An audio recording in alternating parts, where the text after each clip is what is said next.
Күйменді қонақтар, біздің отбасымызда үлкен қуаныш. Ұлымыз Айбол мен келініміз Баян Сұлудың шаңырақ көтеру тойына шақырамыз. Сіздерді 2022 жылдың 18 маусым күні 18:00-де беташарымызға, 19:00-де той салтанатына шақырамыз. Шаттыққа жайылған ақ дастарханымыздың қадірлі қонағы болыңыздар. Мекен жайымыз Құлан ауылы, Шаңырақ мейрамханасы.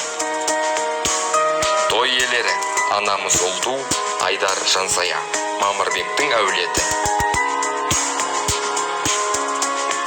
Сіздерді асыға күтеміз. Вот зачем мне диктор на 5000.